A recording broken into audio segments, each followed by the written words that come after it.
তখন মুখ থেকে আর বুক থেকে চিৎকারে কলিজা ফেটে যায়। আচ্ছা, ইনশাল্লাহ কলিজা ফেটে যায়। কিন্তু ধর্মীয় সভাতে আল্লাহর গুণগান গুণকীর্তন করতে গেলে যেখানে নেকি হবে সে কথাটা আমাদের গলা দিয়ে আমাদের মুখ দিয়ে উচ্চারিত হয় না। এটা সব থেকে আমাদের দুর্বল পয়েন্ট। এ জাতির অধঃপতনের সব থেকে মূল কারণ হচ্ছে এ জাতি হকের জন্য আওয়াজ তুলতে জানে না, আল্লাহকে ভালোবাসার জন্য তাদের মুখ থেকে কথা বেরোয় না। জোরে সোরে একবার বলি আলহামদুলিল্লাহ। কত ভালো লাগছে, মনে হচ্ছে মুর্দা মানুষ বসে আছে।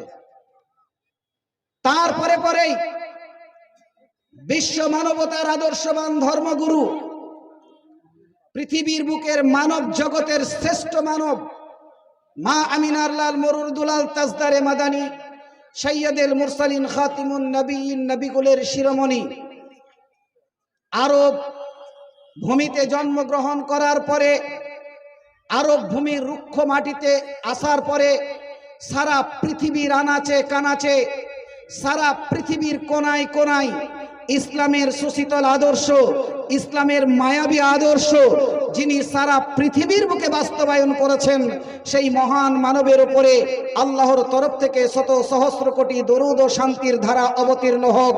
আমরা সকলে বলি আল্লাহুম্মা আমিন, আল্লাহুম্মা সাল্লি আলাইহি।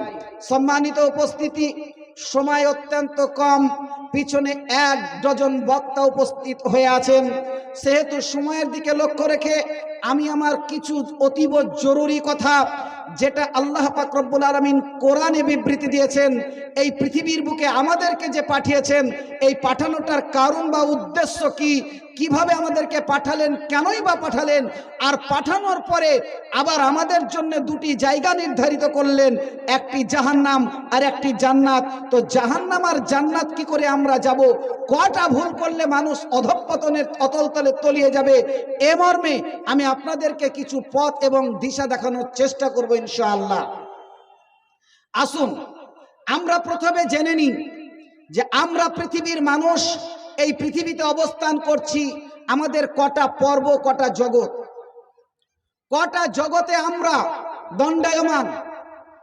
আমরা পৃথিবীর মানুষ 5টি জগতের উপরে আমাদের জীবন নির্ধারণ করছে। 3-4টি জগতে আমাদের কোনো কর্তৃত্ব চলবে না, আমাদের কোনো কথাবার্তা চলবে না, আমাদের কোনো রকমের কার্যক্রম খাটবে না।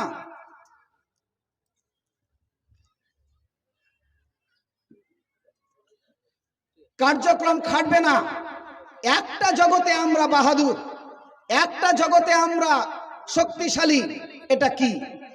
আসুন আমি সেই মর্মে আপনাদের কাছে আলোচনা করব। যখন এই পৃথিবীর মাটিতে আমরা আসিনি, তার আগে আমাদের 2টি জগৎ অতিবাহিত হয়েছে। বলবেন কি? শুনুন, প্রথম জগৎ যেটা বলা হয় সেটাকে আলামে আরওয়া বলা হয়। আলামে আরওয়া অর্থাৎ রূহের জগৎ, আত্মার জগৎ বলা হয়। ওই রূহের বা আত্মার জগতে আমাদের কোনো কর্তৃত্ব ছিল না, আমাদের কোনো ক্ষমতা ছিল না, আমাদের কোনো অস্তিত্ব ছিল না। যেখানে আমরা আল্লাহর হুকুমে, আল্লাহর অর্ডারে, আল্লাহর নিয়ন্ত্রণে থেকে আমরা জীবন অতিবাহিত করেছি, ওই জায়গাটার নাম, ওই জগৎটার নাম হচ্ছে আলামে আরওয়া। আল্লাহ পাক রব্বুল আলামিন একদিন সমস্ত আত্মাকে, সমস্ত রূহকে একত্রিত করার পরে একথাই বলেছিলেন, আলাস্তু বিরাব্বিকুম, তোমরা কি আমাকে প্রভু হিসেবে মেনে নিচ্ছ? তোমরা কি আমাকে সৃষ্টিকর্তা, পালনকর্তা হিসেবে মেনে নিচ্ছ? আমরা সকলেই সমস্তরে সমবেত কণ্ঠে উচ্চ আওয়াজে বলেছিলাম, ক্বালু বালা, জি হ্যাঁ, অবশ্যই আমরা আল্লাহ তোমাকে মেনে নিচ্ছি। তুমি আমাদের সৃষ্টিকর্তা, তুমি আমাদের পালনকর্তা, আহারদাতা, তুমি আমাদের নিয়ন্ত্রা, সব তোমাকে মেনে নিচ্ছি। সেটা হচ্ছে আলামে আরওয়াহ, রুহের জগতে। এবার সেই জগৎ থেকে এই পৃথিবীর মাটিতে আমরা আসলাম কেমন করে? ওই জগতে থাকার পরে এই পৃথিবীর মাটিতে আরো একটি জাতি অবস্থান করছিল। একটু আগে আলোচনা শুনছিলাম, আমার পূর্ববর্তী বক্তার মুখ থেকে এই পৃথিবীর মাটিতে আরো একটি জাতি এসেছিল, সে মর্মে আল্লাহ পাক রব্বুল আলামিন কোরআন মাজিদের মধ্যে তিনার উদ্দেশ্যকে ব্যক্ত করেছেন, ওমা খালাকতুল জিন্না ওয়াল ইনসা ইল্লা লিয়াবুদুন। পৃথিবীর মাটিতে আমি দুটো জাতিকে তৈরি করেছি, এক নম্বর জাতি হচ্ছে জিন জাতি, আর দুই নম্বর জাতি হচ্ছে মানুষ জাতি, ইনসান জাতি।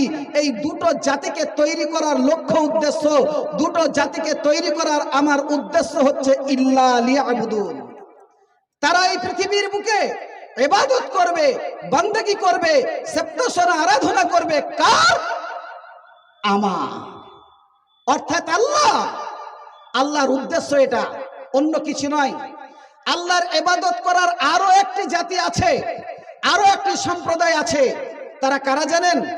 মালাইকা, ফেরেশতারা, যাদের আহার নাই, বিহার নাই, নিদ্রা নাই, তদ্রা নাই, খাওয়া নাই, দাওয়া নাই, যাদের বিবি নাই, বাল বাচ্চা নাই, যাদের সংসার নাই, পরিজন নাই, যাদের পেশাব নাই, পায়খানা নাই, যাদের ঘুম নাই, কিছু নাই, শুধু ইবাদত করাই কাজ, এমন